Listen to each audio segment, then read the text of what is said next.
بسم اللہ الرحمن الرحیم۔ السلام علیکم۔ مثالی معاشرت کا ایک یادگار واقعہ۔ ایک مرتبہ آپ صلی اللہ علیہ وسلم اپنے گھر تشریف لائے۔ اس وقت سیدہ عائشہ پیالے میں پانی پی رہی تھی۔ آپ صلی اللہ علیہ وسلم نے دور سے فرمایا، حمیرہ، میرے لیے بھی کچھ پانی بچایا۔ ان کا نام تو عائشہ تھا، لیکن نبی کریم صلی اللہ علیہ وسلم ان کو محبت کی وجہ سے حمیرہ فرماتے تھے۔ اس حدیث مبارکہ سے پتہ چلتا ہے کہ ہر خاوند کو چاہیے کہ وہ اپنی بیوی کا محبت میں کوئی ایسا نام رکھے جو بیوی کو بھی پسند ہو اور خاوند کو بھی پسند ہو۔ ایسا نام محبت کی علامت ہوتا ہے، اور جب اس نام سے بندہ اپنی بیوی کو پکارتا ہے تو بیوی قرب محسوس کرتی ہے۔ یہ سنت ہے۔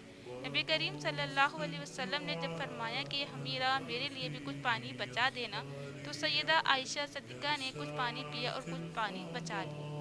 نبی کریم صلی اللہ علیہ وسلم ان کے پاس تشریف لے گئے اور انہوں نے پیالہ حاضر خدمت کر دیا۔ حدیث پاک میں آیا ہے کہ جب نبی کریم صلی اللہ علیہ وسلم نے وہ پیالہ ہاتھ میں لیا اور آپ صلی اللہ علیہ وسلم پانی پینے لگے تو آپ رک گئے اور سیدہ عائشہ صدیقہ رضی اللہ تعالیٰ عنہا سے پوچھا، حمیرہ، تو نے کہاں سے لب لگا کر پانی پیا تھا؟ کس جگہ سے منہ لگا کر پانی پیا تھا؟ انہوں نے نشاندہی کی کہ میں نے یہاں سے پانی پیا۔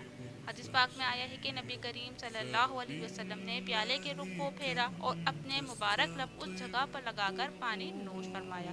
خاوند اپنی بیوی کو ایسی محبت دے گا تو وہ کیوں کر گھر آباد نہیں کرے گی؟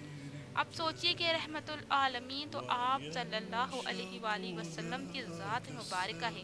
آپ سید الاولین والآخرین ہیں، اس کے باوجود آپ صلی اللہ علیہ وسلم نے اپنی اہلیہ کا بچا ہوا پانی پیا۔ ہونا تو یہ چاہیے تھا کہ آپ صلی اللہ علیہ وسلم کا بچا ہوا پانی وہ پیتی، مگر یہ سب کچھ محبت کی وجہ سے تھا۔